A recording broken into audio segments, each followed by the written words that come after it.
तर महानगरपालिकेच्या मुख्यालयाच्या आयुक्तांच्या दालनामध्ये भाजपच्या नगरसेवकांनी ठिय्या मांडलेला आहे आणि सध्या या दालनाच्या समोर बाईकचं पाहिलं तर मनोज कुमार सूर्यवंशी यांची नावाची पाटी आहे आणि या नावाच्या पाटीला भाजपच्या कार्यकर्त्यांकडून आणि नगरसेवकांकडून हार घालण्यात आलेला आहे। त्या ठिकाणी पाहिलं तर मोठ्या प्रमाणात भाजपचे नगरसेवक या ठिकाणी ठिय्या मांडून बसलेले आहेत। पूर्ण परिसर हा भाजपचे नगरसेवक कार्यकर्ते यांच्यानी पूर्ण भरलेला आहे। यांच्या मागण्या काय आहेत, कशासाठी हा ठिय्या आहे हे आपण जाणून घेणार आहोत। भाजपचे विरोधी गटनेते मनोज पाटील सध्या माझ्यासोबत आहेत। सर, काय मागणी आहे? आपण काल समाज माध्यमातून बघितलं असेल, एक पत्रिका सगळीकडे गेली। मला सुद्धा महापालिका प्रशासनाच्या जबाबदार अधिकाऱ्याकडून एक पत्रिका आली।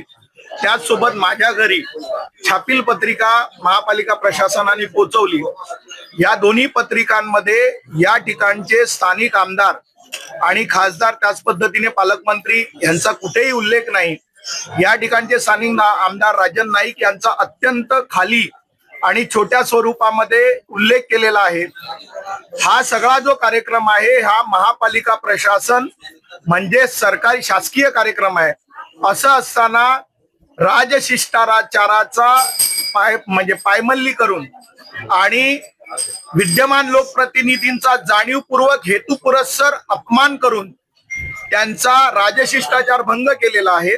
त्यासोबत त्यांना निवडून देणाऱ्या लाखो मतदारांचा, वसई विरारच्या जनतेचा अपमान या महापालिका प्रशासनाने केलेला आहे। त्यामुळे त्याचा निषेध करण्यासाठी आणि राजशिष्टाचाराचा भंग केल्या प्रकरणी आणि लोकप्रतिनिधीचा अवमान प्रकरणी संबंधित जे अधिकारी आहेत त्यांच्यावरती शिस्तभंगाची कारवाई करावी, अशा पद्धतीची मागणी भारतीय जनता पक्षाची आणि म्हणून या ठिकाणी सगळे लोकप्रतिनिधी आणि कार्यकर्ते बसलेले आहेत। जर मागण्या मान्य नाही झाल्या तर किती वाजेपर्यंत ठिय्या सुरू राहणार आहे, कशा पुढे उग्र होणार आहे? जोपर्यंत हे प्रशासन मान्य करत नाही तोपर्यंत आता जे आंदोलन शांततेत चालू आहे ते अधिक तीव्र होईल। आणि आता तर आम्ही काही लोकप्रतिनिधी आहोत, यानंतर हजारो कार्यकर्ते या वसई विरार महापालिकेच्या कार्यालयामध्ये धडक देतील आणि त्यानंतर होणाऱ्या परिणामाला संपूर्ण प्रशासन जबाबदार असेल, असा इशारा आम्ही या ठिकाणी देतो।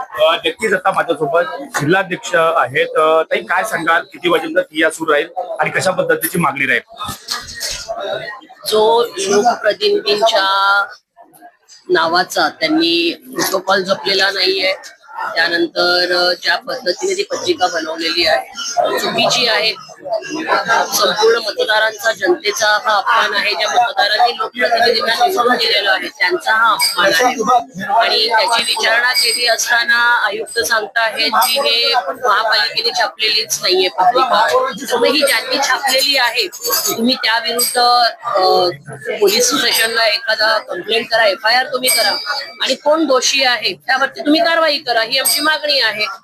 आणि जर ते स्वतः दोषी असतील तर त्यांचं निलंबन करण्यासाठी आमची मागणी असणार आहे। अद्यापही ठाकूरांचं पालिकेवर वर्चस्व वाटते कशाला, तर तुम्हाला पण दिसत आहे, सगळ्यांनाच दिसत आहे त्याच्या पद्धतीने जे चाललेलं आहे, वेळ सगळ्या प्रश्नांची उत्तर देईल। नक्कीच आता पालिका प्रशासन अधिकारी असतील, पालिका आयुक्त मनोज कुमार सूर्यवंशी या सगळ्या भूमिकेकडे कसं पाहतं याकडे सर्वांचं लक्ष लागेल। देश विदेशातील प्रत्येक घडामोडींचे लाईव्ह अपडेट मिळवण्यासाठी आता साम टीव्हीच्या सर्व सोशल मीडिया प्लॅटफॉर्मला लाईक, फॉलो आणि सबस्क्राईब करा। तसंच सर्व नोटिफिकेशनसाठी बेल आयकॉन प्रेस करायला विसरू नका।